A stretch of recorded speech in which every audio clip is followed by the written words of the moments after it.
Welcome back to A Celtic State of Mind. I'm Paul John Dykes, and today I'm delighted to be joined by Lawrence Conley and Ian Conroy. Welcome back to the show, guys. We're getting our 1 hour Celtic fix this afternoon. It's midnight where you are. Ian, what did you make of the game over the weekend? How did you watch it as well? Is there a wee club that you go to? How do you enjoy the Celtic games over there? Or is it in the middle of the night and you don't enjoy them?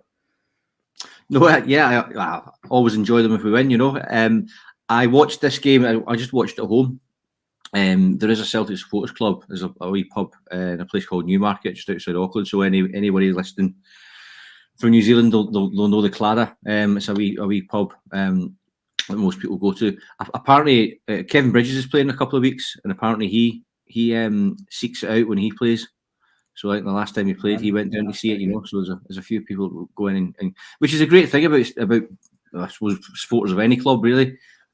Especially a club like ours, where you can go anywhere and pretty much anywhere in the world, and you'll find somewhere like a sports club, and you'll be able to find it and watch it. But on this occasion, I watched it at home on my own, and thoroughly enjoyed it as well. Not a bad.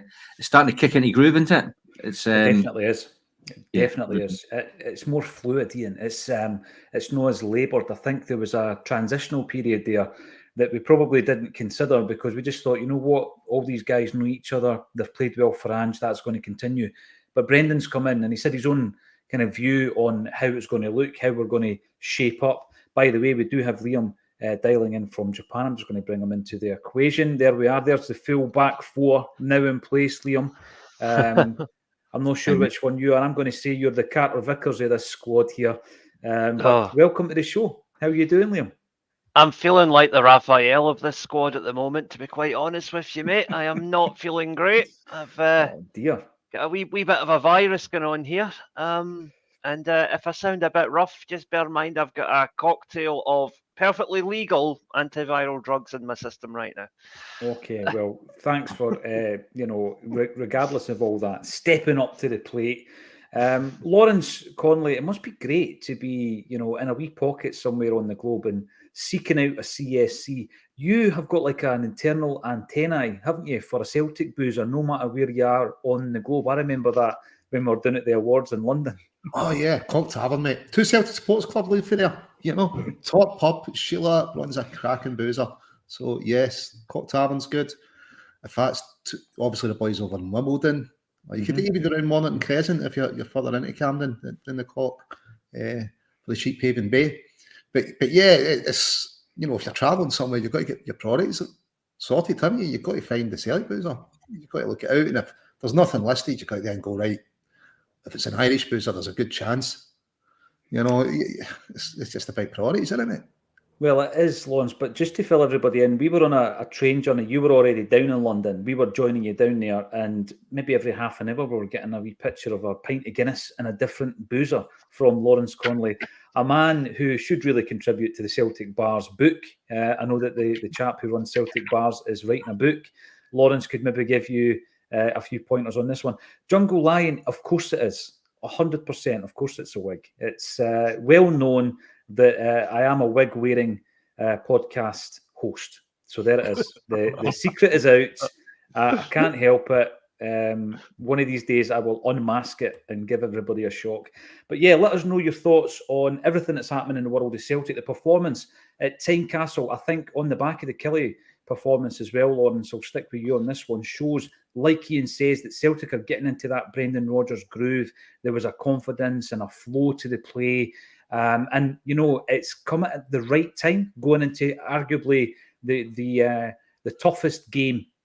Obviously, it's going to be tougher away from home, but Atlético Madrid, probably the toughest game of that group on Wednesday night. Does it fill you with any more confidence than you had before? For the Atlético game, I suppose the closer I get to that game, I kind of naturally get more confident about Celtic in Europe at home. If it's 3 days out to face Real Madrid, I was like, it's Real Madrid, no chance. And then an hour before kickoff, I thought, yeah, we'll do this. A small, it's Celtic Park. Half time. Kevin McCluskey and I were still thinking that at half time. Yeah, so listen, it's a tough game. We've got to take the 3 points. I think we need 4 points from Atletico, and we really need to win the home game to have any chance of getting through. But yeah, the players are getting into the groove. Brendan's made some great improvements. Liam Scales vastly improved. Matt O'Reilly, what a finish. If there was one thing you thought was maybe lacking in his game was his finishing. But that was just sublime, wasn't it? It was brilliant. It was brilliant. I want to talk to all you guys about individual players' performances. And with regards to Liam, a player that we have spoken about time and time again, he got on the score sheet. I was so chuffed for him at the weekend. Tomoki Iwata. James has written a blog on where he is. What is his role at Celtic? Liam, you've seen him prior to coming to the club. He was the most valuable player in Japanese football before we signed him, initially on a loan deal and then permanent. Got him for under £1 million. So adaptable, low maintenance kind of player who will fill in at right back, centre half if you need him. But I think my personal view is he's a better midfield player, and he showed that again at Tynecastle, didn't he? Yep, absolutely. I really liked the way that before he took his goal, when O had the multiple shots in the run up to it, Iwata is right behind him, screaming for the ball, saying, "Give me it!" And as soon as he gets it, he's like, "Right, there's how you do it!" Bang, right in the net. It was really no time wasting for a guy who doesn't score that many goals. He took that like a real striker. It was a great finish, and like you say, great to see. He is a defensive midfielder. That's his best role. Yeah. But it kind of reminds me a bit of Nir Beaton. A guy who we saw the best of him when he played defensive midfield, but he was a guy who could fill in multiple roles as and when required, and he never he never gave any less than 100% for the team. And I think Iwata is very much in that mould. He might not start every week, but when he does, he's always going to put in 110%. These types of players, Ian, are absolutely key to the squad game, aren't they? I mean, I know that Chris Sutton played most weeks, but he was a guy that could play in the midfield. He could play at centre half as well as up top. And I think if you've got 2 or 3 of these players, these guys who can adapt to any number of positions or shapes within your team, they're absolutely vital. They're not going to play every week. I mean, he's only played something like 70-odd minutes this season, has Iwata. He's come on against Feyenoord, he came on against Livingston, on both occasions when we had lost men. And then he comes on at the weekend in his best position. I agree with Liam. And he really, I thought he shone. I think he's a guy who's an enforcer. He's the type of player, and I think that tomorrow night, if you're doing okay at 60, 65, you want to shore it up, Iwata's a great option, isn't he? I think so, yeah. The flip side of that, obviously, is you don't get a chance to get that level of consistency in a performance, but of course, so that means that you've got the level of player, the caliber of player has got to be really high, for they slot in and do these jobs, especially in defensive, sitting in front of a defence. Sorry, I think he's a class act. To be honest, I think we would have seen more of him had we not had better performers. And that's a cliche thing to say, but I think he's been unlucky not to get more of a run in the team. So yeah, I think he's it's a good shout. Yeah, if we're doing all right, hopefully he can come on and just keep that shored up. Yeah, he's got a bit of, I don't know, it's a bit of a presence, a physical presence there. That in Europe, Alan Morrison spoke about this. It's something that we do lack in the midfield, albeit we've got some real creative players in there. Lawrence, at some point today, we need to talk about the impact of Brendan Rodgers, because when I was looking at that side that started the game there at the weekend, only one of the players that started at Tynecastle were brought in under Brendan Rodgers in the pre-season. The rest of them were assembled prior to his arrival. But it does look, Lawrence, as though he is starting to make his mark on this team. He really is making a positive impression on it. He's starting to decide the types of players he might not fancy. Turnbull's not really getting a shout now. Lagerbielt's dropped off the bench. And you're starting to see the identity of his side now, Lawrence. Yeah, listen, Brendan improves players. That's the main thing about him, isn't it? I was listening to a friend the other night, and he was saying, Anil, he brought in ready-made players. That was the thing, the caliber players he brought in were already top draw. When Brendan came in last time, Scott Sinclair, top player. The rest of the players he really improved, Brown and McGregor. And you're looking for him to do the same just now, because that's the type of manager you probably want with our strategy, buy the players in with potential and move them on. Well, you need someone that's going to develop that potential. And I think this season, Mark O'Reilly's made it the biggest development in his time at the club so far in a few months of this season. So, yeah, whether we're here or not, or whether Brendan signed him, he's going to do his best with Celtic. And I noticed the song was back at the weekend as well. Wanted to talk about that. Not many fans in the stadium, Lawrence, but you're right. Brendan Rodgers' name was being chanted. We spoke about it yesterday. And, I said when he took over, Liam, about the fact that success will bring forgiveness, if forgiveness is indeed required for what happened last time round. He's getting that success. Obviously, there's been a couple of wee hiccups along the way. Getting knocked out the cup wasn't great. And dropped him a couple of points at home. Everybody went into meltdown after that particular game. However, we're sitting pretty at the top of the league, 7 points ahead. We've been unlucky in the Champions League, and there's been a few other things that he's done, a few other moves that he's made, which have resulted in a lot of Celtic fans, obviously not every Celtic fan, moving on from what happened before, Liam. It was great to hear his name getting chanted at Tynecastle, wasn't it? Yeah, I mean, hindsight's 2020, but I like to think that I kind of called this one because I said pre-season, as soon as we beat Rangers, all the negativity goes away, and that's pretty much what's happened. We got that result at Ibrox, and then moving on from there, we've been unbeaten in the league since then, and like you say, we've had a couple of decent efforts in Europe, albeit no points on the board yet. And I think, it's. Look, at the end of the day, I used an extreme example before. I said you could put Graham Souness in charge of that Celtic team, and as long as they were winning, eventually fans would come round to it, And I do think that. I think the manager is a figurehead, but as long as the team is doing well, the manager will win over even the most ardent critics eventually. And, hands up, I was not 100% on board with Rodgers coming back. I made that well known in some of our pre-season chats. But he's come in, he's done exactly what we knew he was capable of doing as a manager, and he's also shown a couple of really nice touches as a human being. Coming along to the St. Roch's game, what he did for Lille Abada last week was an absolute class act, and that really... Actually, more than anything that happened on the pitch, reading about his conversations with Lille Abada in light of everything that's going on, which I won't go into, but that really, to me, I thought, that's a good man. That's not just a great manager. That's a good man we've got in the building there, and I'm really glad to be able to say that. I remember when we clinched the invincible treble in his first season. What a way to start. And I was talking to Ali Begg, well-known Aberdeen fan, who used to work for Celtic TV. He was also in a boy band, Ian. Can you remember the name of the boy band he was in? Was it Bad Boys Inc? Bad Boys Inc, wasn't it? Bad Boys. You took a glance to your right because you've still got one of their CDs in your holder over there, haven't you? No, it's Bad the poster. The poster. Yeah. I remember he posted recently on Twitter, it was his royalty statement. He was paid 8 pence for record sales in the last quarter. So obviously the band have still got a big following. But I was talking to Ali, and he was going on about the fact that it's these tiny margins. There was a story about he did something in the dressing room prior to all the players arriving to all their lockers. So when they came in, there was a message or something from, I think it might have been a member of their family. There was a message for each of the players prior to the game. And he said, you know what, that could give them just that wee extra bit in a match. It was all about mind games and all that kind of stuff.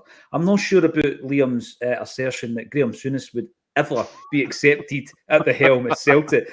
But I tell you what, Brendan, it just shows you though that coming in, and I think he's came in quite low key, Ian. There wasn't the big 13,000 fanfare at Celtic Park. Everything he's done's been pretty low key. There's not been any what you would maybe describe as marquee signings. You knew that Sinclair was his boy. You knew that Toure was his boy when he brought them in. No marquee signings, and he's got on with it, and he's gone under the radar. But I think that was the only way he could really approach it this time round, isn't it? It's been a quiet evolution, I think, is kind of the word. There's been no revolution, it's been a wee evolution, and it's come in. I was worried, I'm sure a lot of us were worried. I was worried that he'd maybe lost his mojo, or he didn't have the same clout, or whatever it was. It just didn't seem like he had that kind of indelible grip that he had the first time around, and that kind of that persona. He came in as a kind of a Hollywood superstar almost when he came into the fanfare the first time, and he just kind of, like you say, slipped under the radar. But it's just been slowly but surely, as I said before, and you can see that the work. He keeps saying, that he knows how to work, and it's like, let's get to work, and he kept talking about unity. You can see it all sort of coming together now, and the players seem to be on board. You look at Matt O'Reilly. He looked like, he looked like he was in love with Ange, as we all were. But now, even in the interviews, he's speaking in those platitudes of Rodgers. The type of man he is, his man management. That's really connecting with him, and it's ratcheting up a level for him, and as it is certain other players as well. And it's spreading the love to us in the stands. We're seeing the fruits of his labour.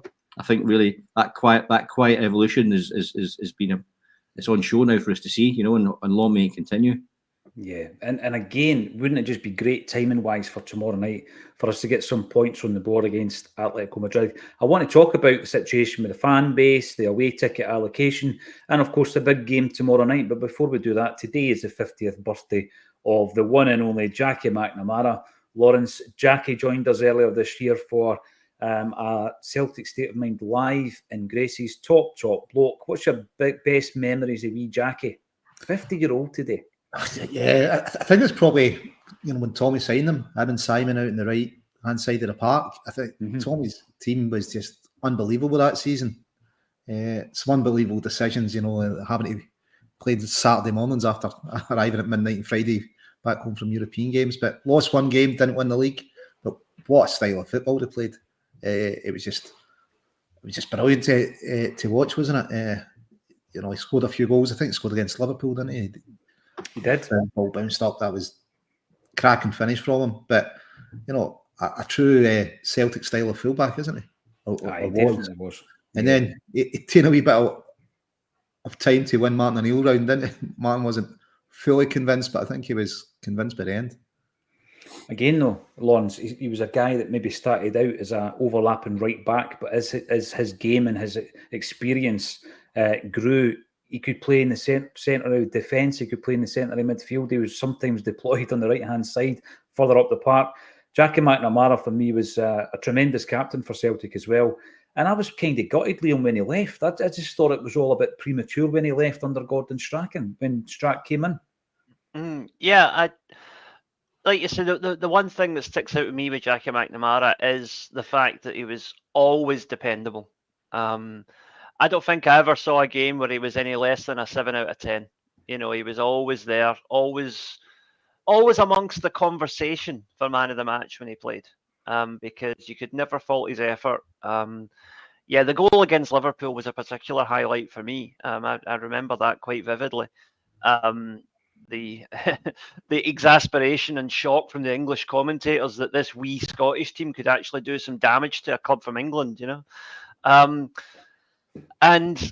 was he's just a great servant to the club, and I mean that in the nicest way. It's a bit of a cliche to say that, but yeah, when you talk about great servants to Celtic down the years, Jackie McNamara is definitely part of that conversation. And he did leave a wee bit early for me as well, but new manager comes in. There are some players that we think are not part of the picture who become part of the picture, and there are also players who we think are mainstays who end up being out the door. It's natural evolution, unfortunately. And I think it also speaks to Jackie's ability that he did evolve as a player under multiple different managers playing multiple different systems, and he made a significant contribution to each of them. If you think about Tommy Burns, Wim Jansen, Dr. Joe, John Barnes, Martin O'Neill, they all played very different styles of football to varying degrees of success, and Jackie was a part of it every time. He was. And the other thing I loved, Ian, I know this would appeal to you, is he was so vintage in terms of being a 90s footballer with that crossover to music. Him and wee Simon seemed to be quite hip. They were into their tunes. He had the floppy fringe, him and Simon did. Simon done a thing in the Celtic View, I remember, and he was talking about his top tunes, and he was name dropping the Stone Roses and Teenage Fan Club and all these guys. I thought, well, he's the coolest guy at Celtic Park. But they were just quintessentially 90s with the baggy jerseys and all that as well, weren't they, Ian? They did. Remember, it was like in the time of Loaded magazine, and you had like the Spice Boys at Liverpool. They were like clothes horses and stuff like that. But like you say, none of them name-checked Teenage Fan Club. Or, I saw them at a couple of gigs back in the day as well. I remember seeing them were queuing up to get tickets that were put by for us for Travis and stuff like that. So there were big music heads. Oasis gigs as well. I saw that with a few Oasis gigs. Mm-hmm. But Jackie McNamara, aside from the fact that he was Mr. Dependable and a good player and lives long in the memory for me, I say this a lot, but it's really important to me and important to a lot of us. A good guy. Imagine a really good presence in the dressing room, and obviously his dad, the history of his dad as a footballer and playing for Celtic as well. A lot of expectation on his shoulders, but he handled it impeccably, and like you said before, across the board with different managers, that adaptability and a calmness, and a consistency over the years. So well remembered, and a cool guy that knows his songs. He knows his tunes. When came to Jackie leaving, Strachan wanted to keep him though. It was Celtic had been a bit slow getting a contract over to Jackie, wasn't it? And he'd shook hands elsewhere. By the time Celtic deal with Glenn Hoddle down at Wolves. Yeah. So I don't think Gordon wanted him to go as such. I think Celtic's contract department was a wee bit slow in of getting the offer and writing to Jackie. They dragged their heels on their captain, Lawrence. Yeah. The captain whose final game in a Celtic jersey was his testimonial against Ireland. And in that game, Willie Hockey was in the dugout, just like he was in the St. Roch's game. By the way, we are having discussions at the moment. Discussions are underway for another game in 2024. It's going to be a big charity game involving a Celtic select. And at this moment, an as yet unconfirmed opponent. I cannot wait to share this with you, but obviously I need to get a few agreements in place first. Marquee, agree with the headline, hitting form, and Sunday's game was needed to dust the cobwebs off after the international break. Teams been steadily improving at Champions League level and know they belong there now. Right, let's talk about our Champions League campaign so far, Lawrence. There's only so many times you can say fine margins, we're learning, we're going to improve incrementally, etc., because it's been kind of frustrating this season, isn't it? I mean, Feyenoord, pot one team away from home, and we get two guys sent off. Lazio, we scored which looked like a legitimate goal, brilliant goal as it was, and the bootlaces in Maeda meant that it was chopped off. We end up getting beat 2-1. And the man who you would never, ever expect to make the mistake makes the mistake at the back. We have been really painfully unlucky so far, haven't we, Lawrence? Just tiny wee margins. So I suppose people say football's about fine margins, but I suppose in Europe that's been the case for us for about 10 years, being on the wrong side of those fine margins. I think the Feyenoord going, it was good that we didn't collapse with 2 sent off, but I think that first half, we really went toe to toe with them. We're unlucky going 1 down. It was great performance, and maybe the making of the team, showing that they've got something, they were fighting for each other there. They didn't collapse. And, Scales had a decent game there as well. We were without a first choice back four. So I think just now we're getting a fit Carter Vickers, a fit Hatate, which is obviously resulted in better performances. So hopefully, that's enough to tip the balance in these fine margins in Europe, with those two starting fully fit. But Atletico Madrid, I would have said that was probably the hardest team in the group. So, but it's at Celtic Park. We need to look to win our home games, and I suppose Ange spoke about that. We should be looking to win every game. When he was here, and I think Brendan's much the same, if a bit more pragmatic in his style of how he achieves that. But he'll be looking to get 3 points from it. Lawrence, I'm not going to put an age on you here, but you won't remember the 74 game, will you? You were too young. You weren't even born, were you? Yeah, I was, but yeah. But I don't remember it. Were you just born? Yeah, I don't want to give away. I don't want to give away the secret. But yeah, that's obviously fresh in the mind. There's a bit of beef. There's a bit of history. I've spoken. They've brought out though, mate. I've just brought this up here. Well, we're going to bring this up here from Ridiculizer here. I see that they're going to wear their 74 replica kit tomorrow. Shameful. Well, you know what? We should have worn our green and white hooped kit, shouldn't we? The one that's never going to see the light of day. We should have worn that.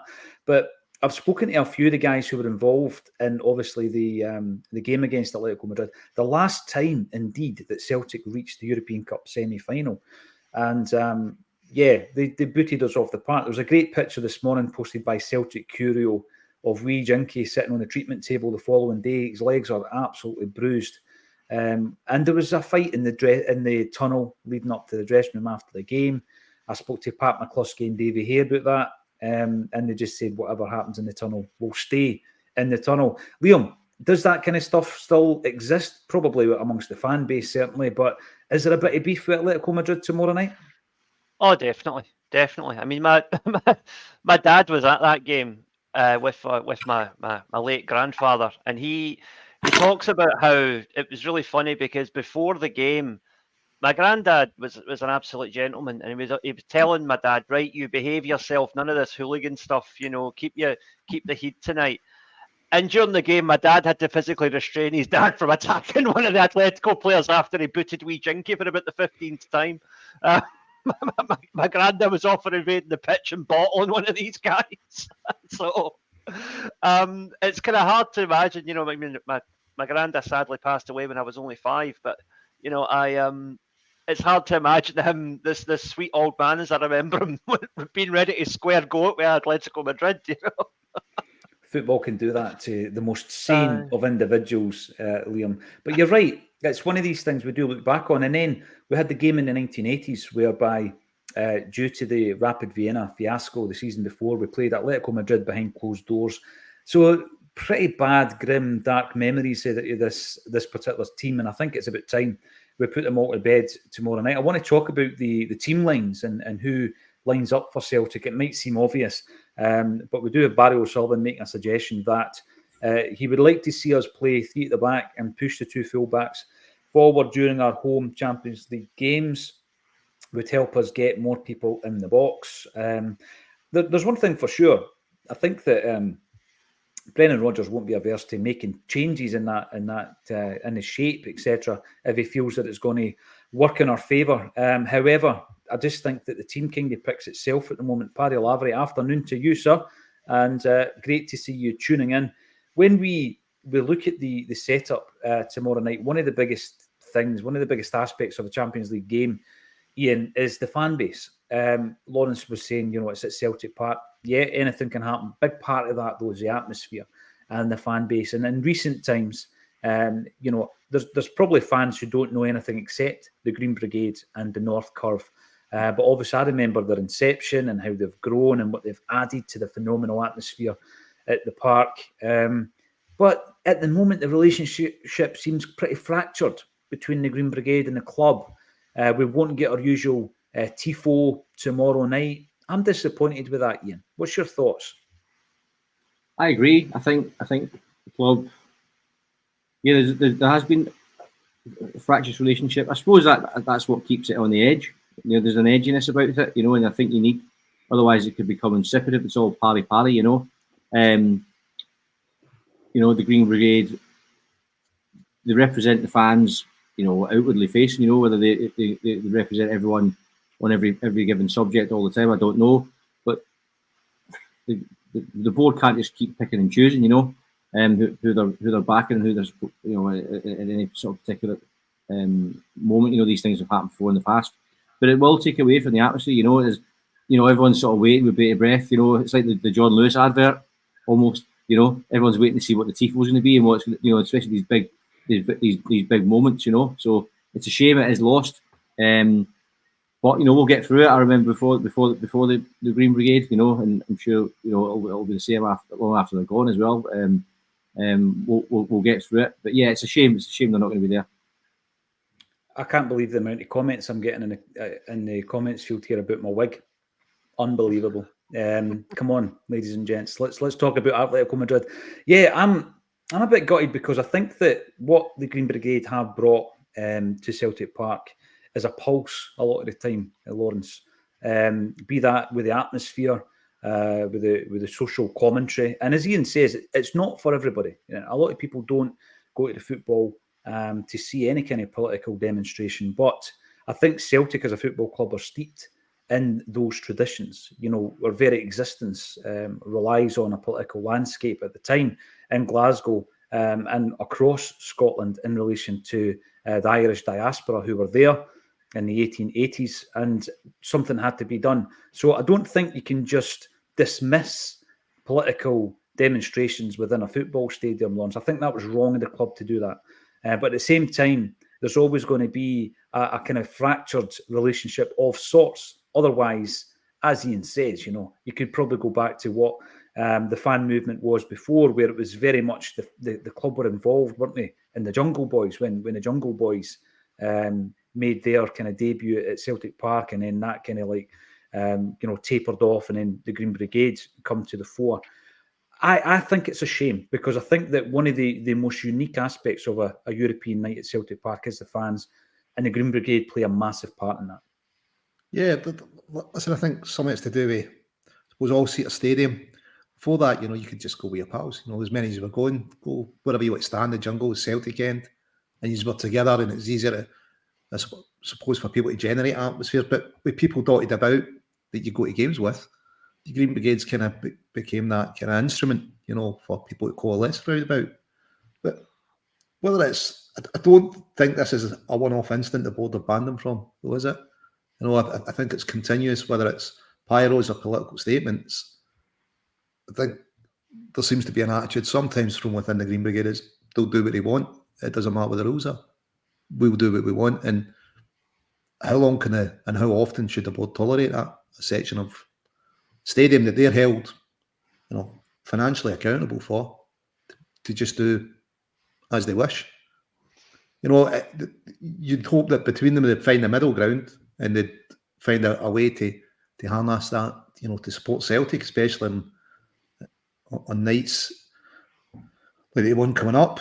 But, you know, we've seen the amount of fines go on, the pyros that they're asked not to do. Doesn't matter, we'll do them. And listen, I don't have any breathing problems, and obviously you got me tickets for down near the Green Brigade for the first lockout at Celtic Park, where Tati scored one, and you know what cracking night that was. But you know, there's other people. Did I get you tickets for that? Yeah, you got tickets. It was Boy in Fife. It must be through. Met some other Fife. Yes, I do remember that. Gig on Friday. Met your uncle. He was out seeing Liam belting out the tunes. But yeah, I get about. Got a lot of, you know what, Lawrence? There is a lot of us kicking about out there. There are a lot of us, especially in Fife, because it was in Fife. Absolutely, yes. But it's they need to find a middle ground. But and I get, you know, that they like to be seen as on the edge, but the club can only tolerate it for so long. And I think maybe they've just given them the excuse they wanted to say, you know, this is enough. And the idea of the Celtic end, you know, when the girls were winning for the league, to kind of trial that out, you thought that was great. How far away is that now? You know, how far is that gone? There needs to be some compromise on both sides, but I don't think they've got leaving the club with much choice. I saw kind of St. Pauli's statement when it came out. It was a lot more tempered than it was maybe the statement the Green Brigade should have made.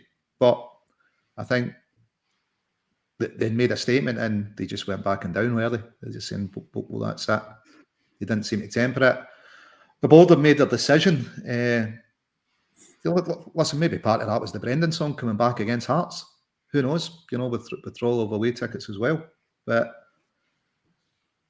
I think it's going to be a long road back for them, because at the end of the day, if they want in at Celtic Park, it's Celtic that sell the tickets.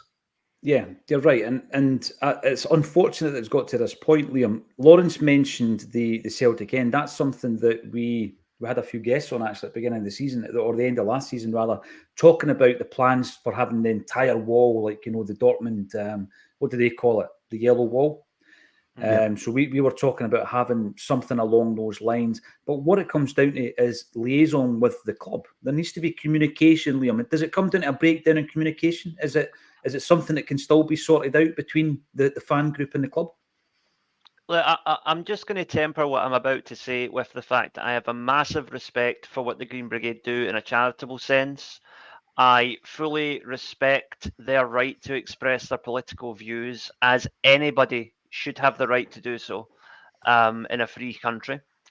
I do not always agree with what they say, but I utterly respect their right to say it. But what you have here is basically the unstoppable force hitting the immovable object. Celtic as a football club have to operate within the current social parameters of European football. And those parameters dictate that, unfortunately, you are allowed to express political solidarity when it suits the narrative, but you are not allowed to express political solidarity with causes that, shall we say, UEFA find less palatable. Ukraine and Palestine being the comparable issues there. And I think it's also important to point out that, you know, I don't really get what was. Now, as I said last week, I have friends who are directly caught up in the Israel-Palestine conflict, and my sympathy is always with the victims in these things. But I don't get what was actually that offensive about the banner. Being pro one thing does not necessarily mean you're being anti the other thing. There was nothing anti-Israel about what the Green Brigade said. There was nothing anti-Semitic about it. And that's a word that gets thrown around far too easily in the press these days to shut down any kind of critique of what's going on over there. And you know, that's the unfortunate reality of it. But I would just add one thing.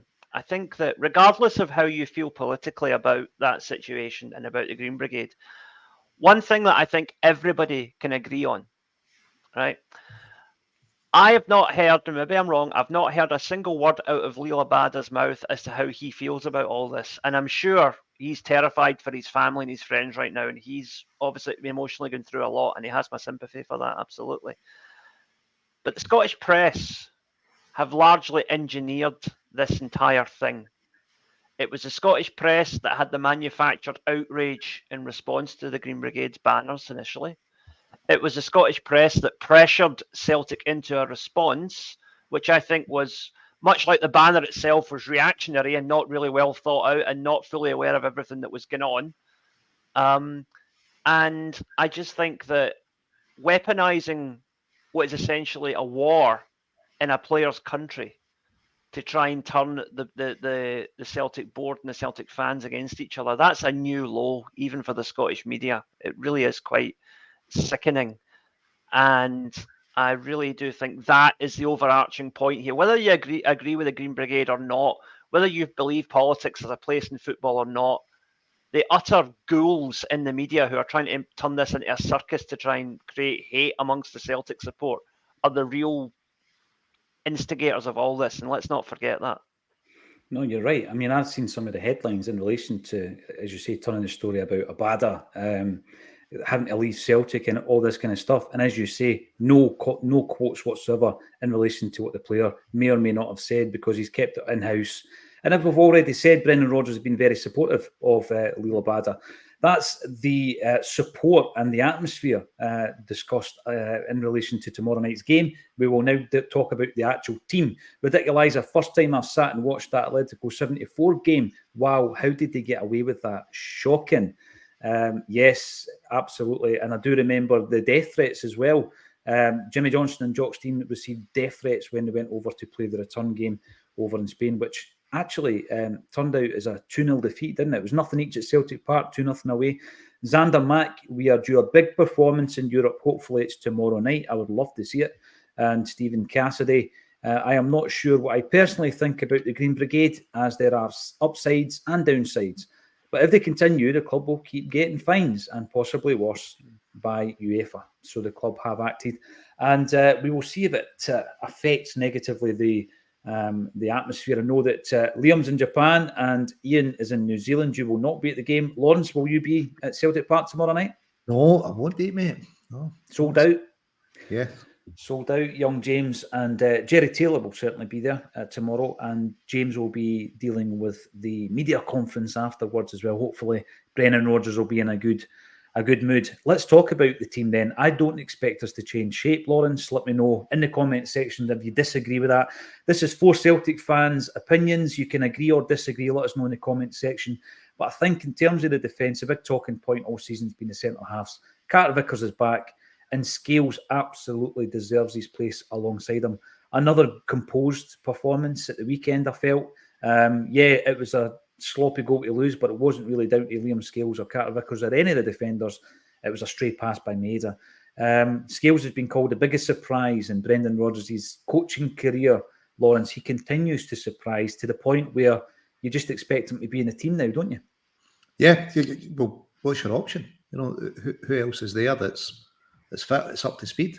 But I think what he's doing in the team, you know, he's been outstanding this season, and he's an improvement. You know, if Aberdeen did 50 grand more in August, he was away.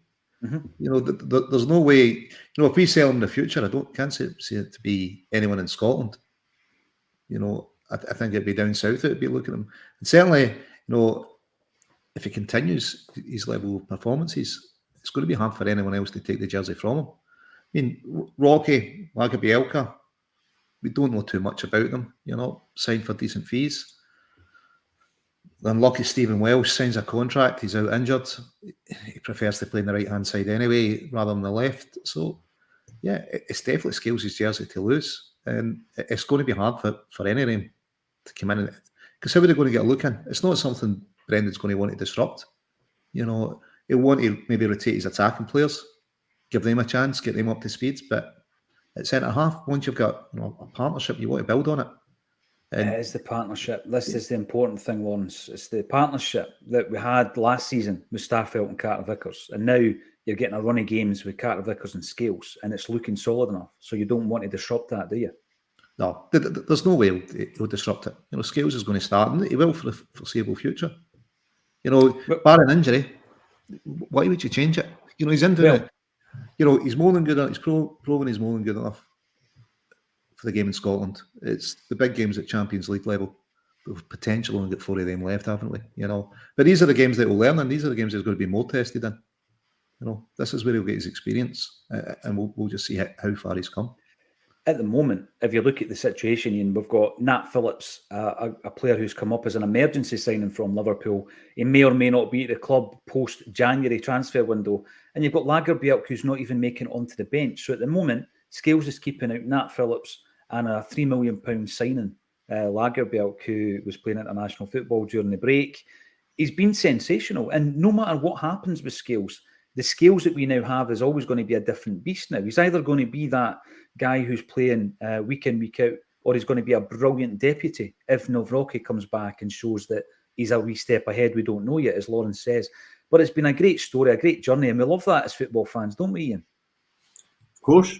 I know that the Aberdeen fans are raving about him. They're sort of licking their lips thinking they're going to get him back. So we've now seen what they were seeing. And I think the good thing as well, the more games he's playing, the more experience he's getting, so the stronger a player he's becoming. I think he's got the natural ingredients. I think they're all there. I think now it's just the fact that he's getting games under his belt. The fact that he's going to be partnering with Carter Vickers now as well, it's only going to add to his that kind of armoury. I can see, you know, if he keeps improving the way he is, we'll lose him eventually. You know, someone's going to come and pick him up, and you know, and we'll lose him. You know, so it's what the success story of all time, or in my memory anyway. You know, he was so far out the door, and now we've got just some player. I know, and the other thing that I always go back to as well, we speak about the improvement, Liam, of Matt O'Reilly, most improved player at Celtic, and I'm not going to disagree with that. I'm not going to deny it, but Scales is up there as well. How big a part of that is down to, obviously the player deserves immense credit, but how big a part of that is down to Brendan Rodgers as well, Liam? That's huge. I mean, every time a new manager comes in, you're primarily worried about, well, I say worried about, your primary thought is how are the new players that he brings in going to fit into what we've got.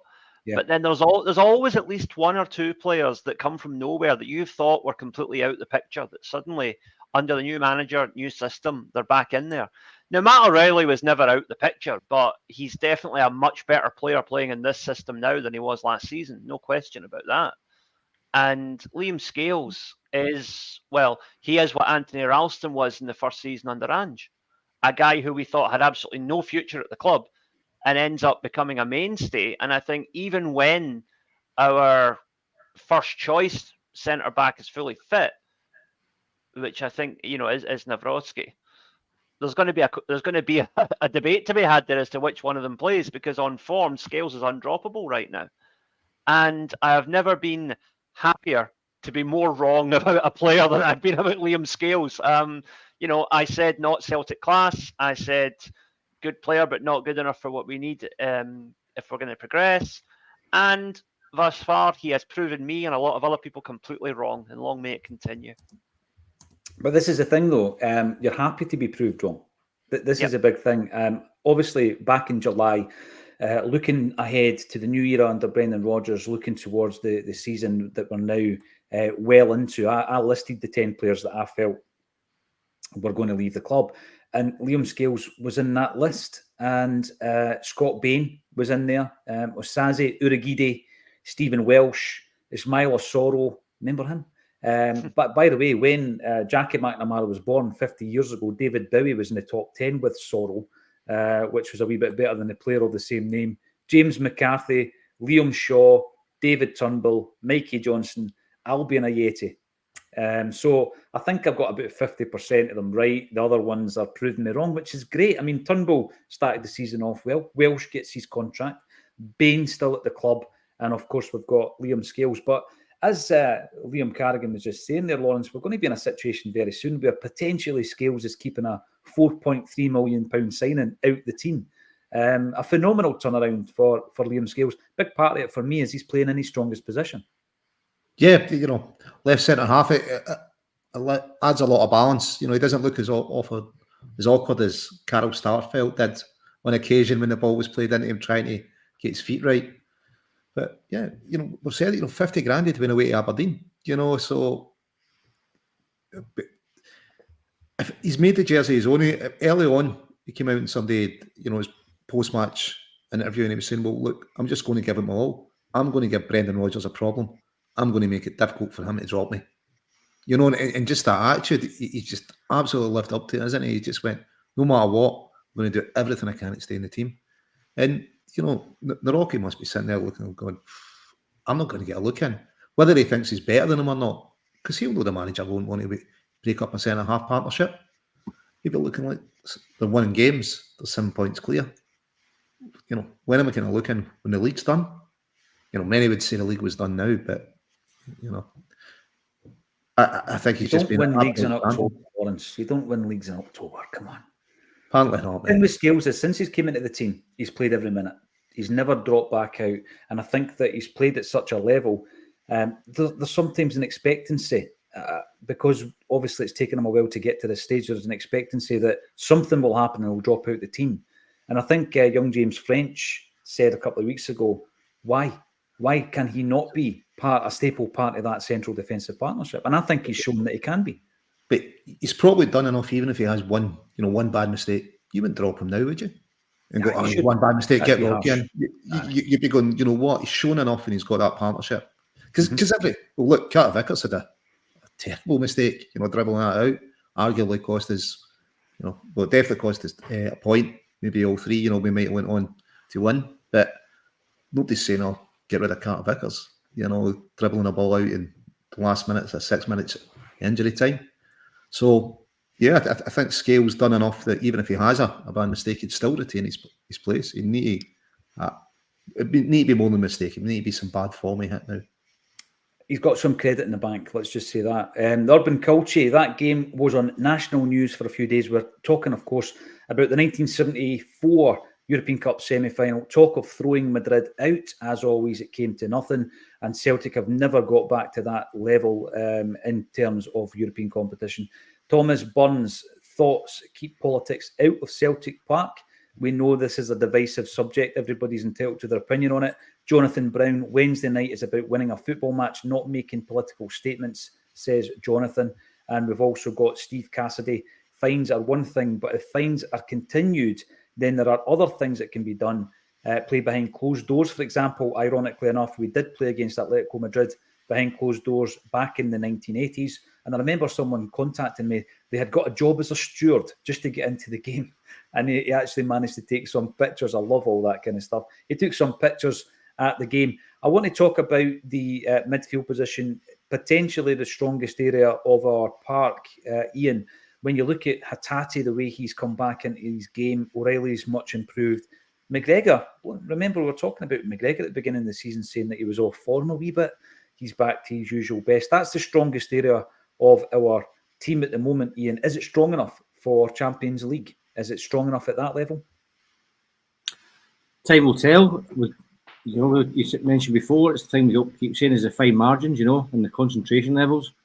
I think it is our strongest area. I don't think we if we're going to have lapses of concentration or these kind of so-called weak links, it's not going to come from the midfield in terms of personnel, but it might be a momentary lapse.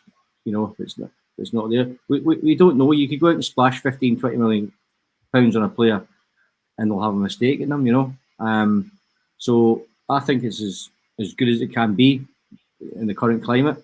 I'm confident in that midfield. I think they're really hitting a groove and a real form. And I think I remember in the Livingston game when we had the sending off and Brendan called over his lieutenant, or his general, McGregor, you could see that really close relationship and the fact that, it was seamless. Yeah. So, McGregor's really, really integral to all that, and he's what a captain, coming in. He obviously learned a lot from Brown. He's got his own style. And he's the man, isn't he? He really is. He exudes class. He's a consistently high performer, but he just knows it. He knows his stuff. There's no flies on him. See, I love that because there was a similar moment against Rangers at Ibrox. Remember when Simunovic got sent off, and straight away he's talking to Scott Brown, and then you fast forward, and that mantle has been passed on to McGregor, and he's taken it again. The discussion when Postecoglou came in was around Postecoglou signing a ready-made captain, and anyone within the club was saying, no, if you know anything about football, Callum McGregor's the Celtic captain, and he has been a brilliant captain. Joseph McGonigal, thank you for supporting the channel. It's always appreciated. And we've also got Stephen. I don't think there is a spokesperson for the Green Brigade. I think everything they do, Lawrence, you might be able to correct me if I'm wrong, they do by committee. So they go, they make a decision, and obviously a statement is made. But there is no head of the Green Brigade as far as I know. Anyway, correct me if I'm wrong in the comments field. Now, I want to talk about a wee bit about Scales, because part of that development, part of his success story indeed, has been the fact that he went out on loan. And there's a few other players in recent time who have done that and done it well. Obviously, Callum McGregor being a brilliant example, goes out to Notts County, having never played a game for Celtic's senior team. And when he comes back, Ronnie Dyler throws him in as a 21-year-old. Made his debut for Celtic at 21, making up for lost time now, though, playing about 70 games a season. We also seen it with Ryan Christie. I think we've seen it with Chris Ayer, who went to Kilmarnock, done really well. And obviously, we're now seeing it with Liam Scales. Is it something, though, Liam, that we're doing enough of? Because we do always have a pocket of maybe half a dozen guys who are not contributing season on season, get them out on loan. And I've said before, I know we do have the agreement and the arrangement with Admira Wacker at the moment. There's a couple of boys out there. I've always thought that it's good to have these players like Christie, Ayer, like Scales in the Scottish Premiership at the level that they're going to come back into. And also, they might damage your opponents as well whilst they're out there. I don't mean by breaking legs. I mean, obviously, scoring goals against Rangers as Scales did last season. Yeah, I mean, that's a very valid point. And funny, you bring up Admira Wacker. I think that would be a perfect move for somebody like Kobayashi. Yeah.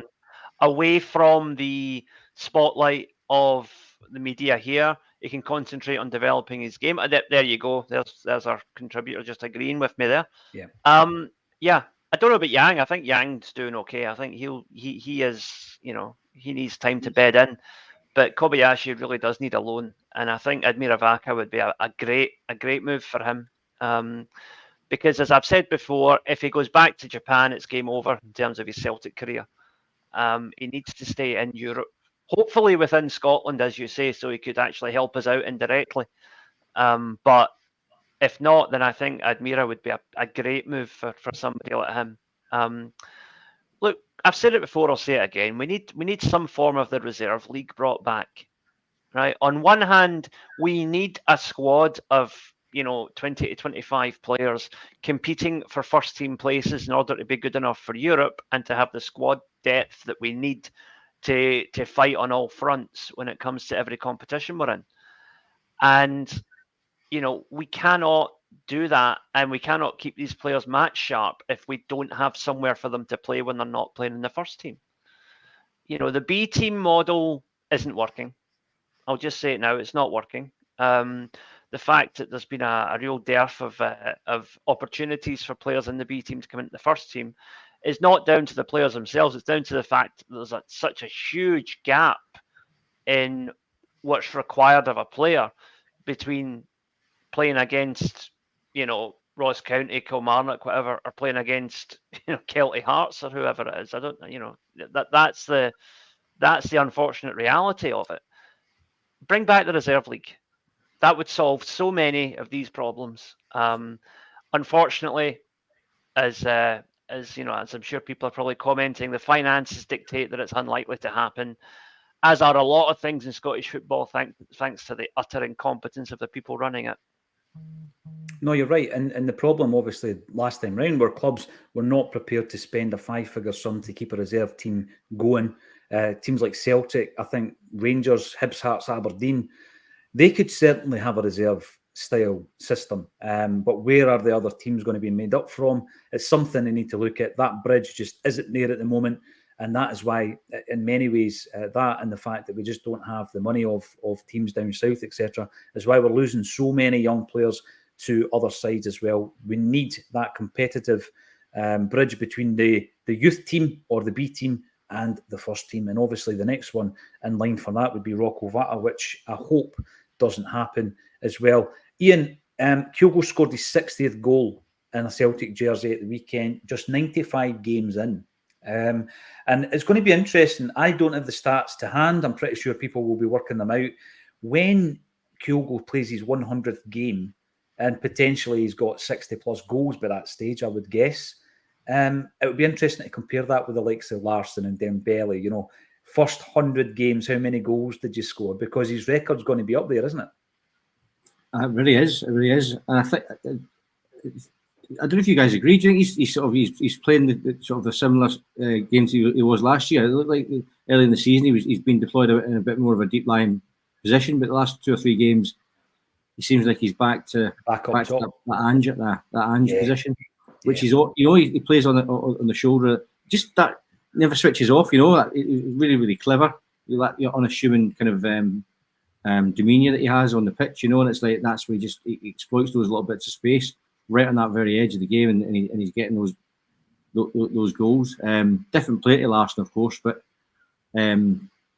it's what? Sorry. The rest of the question. What was the rest of the question?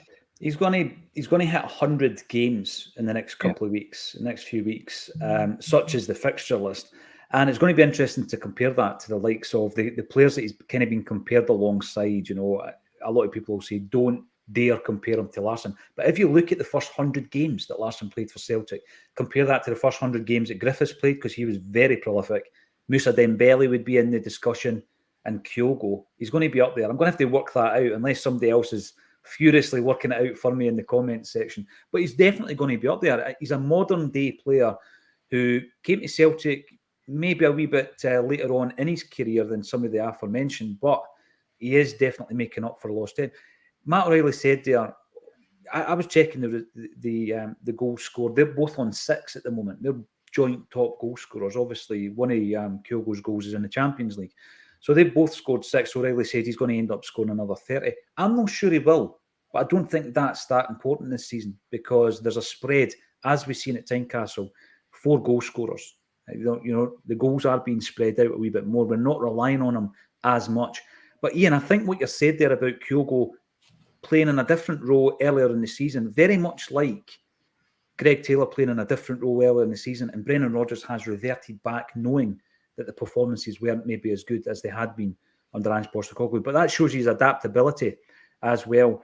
There was a lot of discussions going into the game at Tynecastle around the wingers, and I think that having seen the performances at the weekend, there's no real discussion to be had. I don't think you start with Maeda in Palma? Or do you think, Ian, that Brendan Rodgers will throw in a surprise inclusion for someone like Yang or James Forrest?